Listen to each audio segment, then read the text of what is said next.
They called him the Sorrowveil Knight not for his victories in battle, but for the curse that made victory impossible. Every step he took drained the life from the world around him. Every person who drew near suffered. Welcome to the Hidden Signals, where we explore the deeper meanings hidden within the stories that haunt us. I'm here to uncover the truths that lie beneath the surface of myth and legend. This is the story of a hero who became his own greatest enemy, and the terrible price of choosing isolation over connection. Sir Thane was once the kingdom's greatest protector. His sword defended the innocent. His presence brought hope to the hopeless. Children would run to greet him in the streets, and their parents would sleep soundly knowing he stood watch. An ancient evil threatened to consume everything Thane had sworn to protect. But darkness was rising.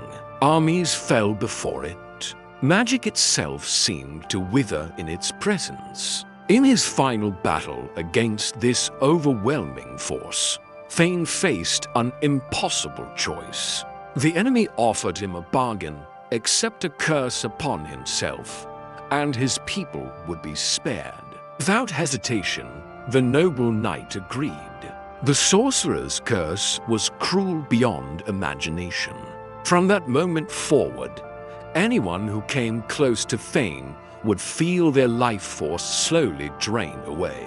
The closer they got, the faster they would weaken. The longer they stayed, the more they would suffer. The hero had saved his kingdom, but at a cost no one could have imagined. When Thane returned home, the villagers ran to greet their hero. They had no idea what he had become. The celebration began like any other. Children crowded around him, eager to hear tales of his victory.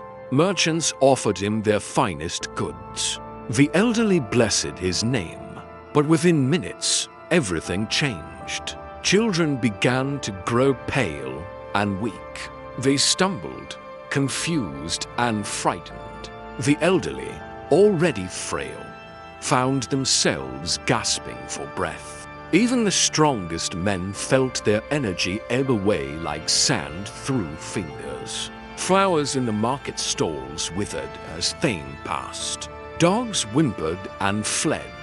Birds fell silent in the trees. Thane watched in horror as his mere presence became a plague upon those he loved most. The cheers of celebration turned to cries of confusion, then fear, then pain.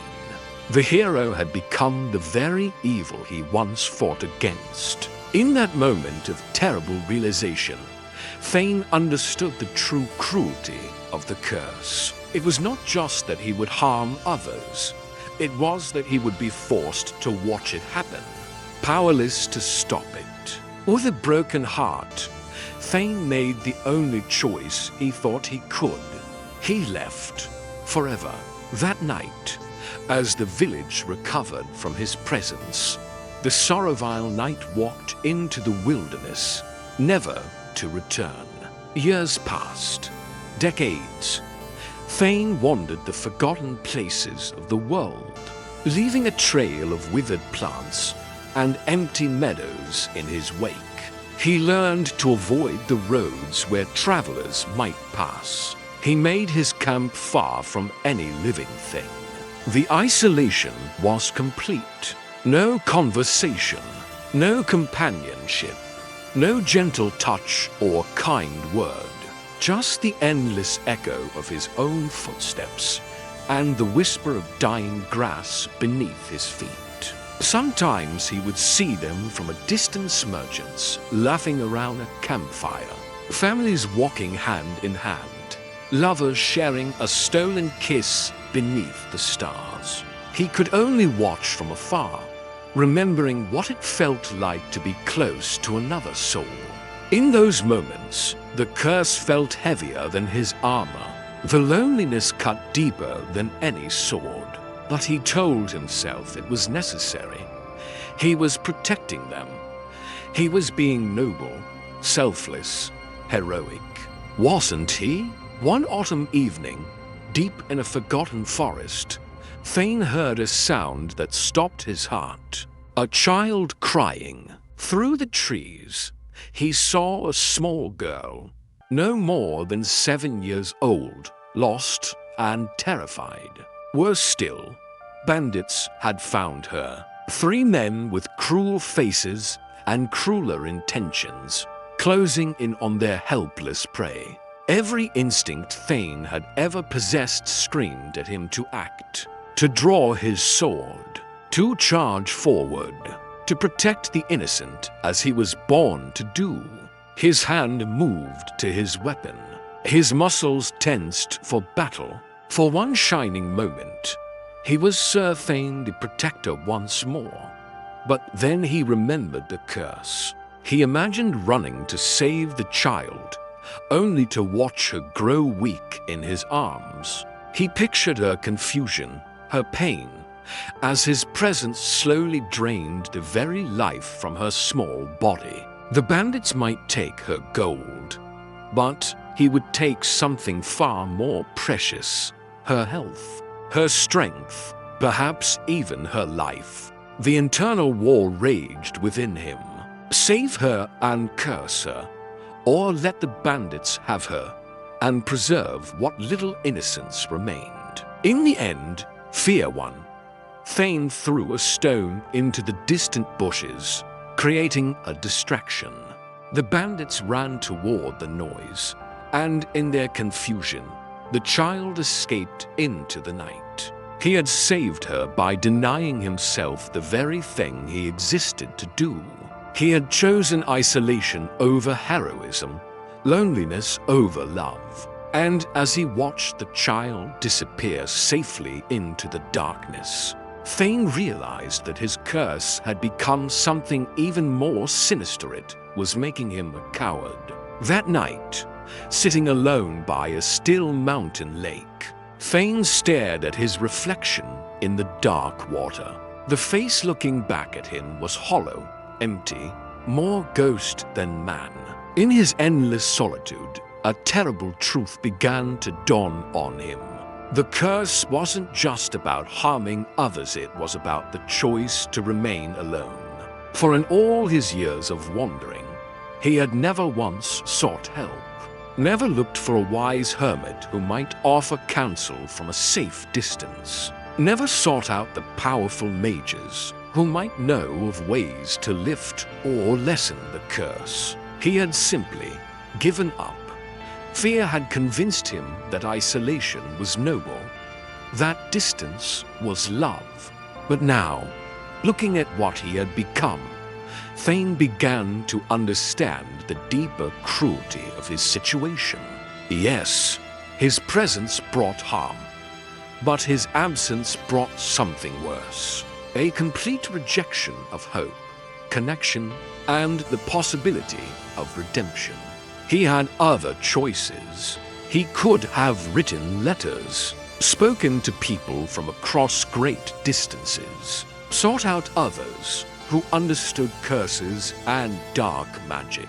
He could have found ways to contribute to the world without directly touching it. Instead, he had chosen the path of least resistance, complete and total isolation.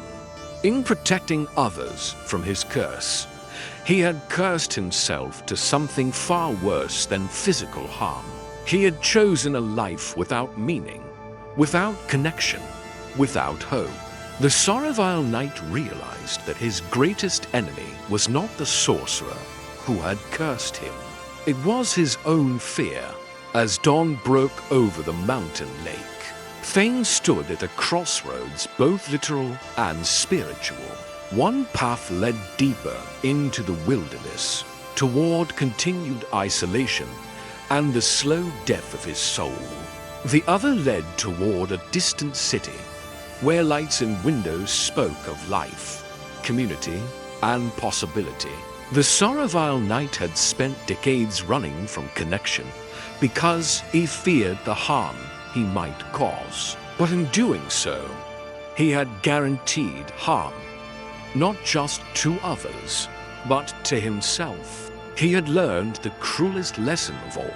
When we hurt others in the name of protecting them, we don't eliminate suffering, we multiply it. We spread it like a poison through isolation, fear, and the rejection of hope. True courage, Thane realized, wasn't avoiding harm. It was finding ways to love and protect despite our flaws. It was the willingness to try, to reach out, to seek solutions rather than surrender to despair. Yes, he might hurt people, but his isolation hurt them too. It robbed the world of whatever good he might still do, whatever problems he might still solve, whatever connections might still be possible. For the first time in decades, the Sorrowveil Knight removed his helmet, revealing a weathered but determined face to the morning sun. He took his first step toward the distant city, and for reasons he couldn't explain, the grass beneath his feet seemed just a little less withered than before. Sometimes the very act of trying, of choosing hope over fear, begins to break the curses we place on ourselves. The path to redemption doesn't lead away from others, it leads through them. The Sorrowveil Knight's curse was real, but his true prison was one he built himself with fear, isolation, and the belief that distance equals love. We all carry the power to harm those we care about. We all have rough edges, difficult moments, and ways of being that might hurt others. The question is, will we let that fear drive us into isolation? Will we choose the false safety of distance over the messy, beautiful, essential work of connection? Or will we have the courage to seek solutions, to try again, to believe that even cursed knights might find ways to love without causing harm? The Sorrowveil Knight learned that sometimes the greatest act of love is not staying away. It's finding a way to stay close. What curses have you placed on yourself in the name of protecting others? Share your thoughts below. Sometimes the first step to breaking a curse is admitting it exists. And remember, you are not your worst moment, your deepest fear, or your most painful mistake. You are the choice you make right now to reach out, to try again, to believe in the possibility of redemption. The path forward begins with a single step away from isolation and toward the light.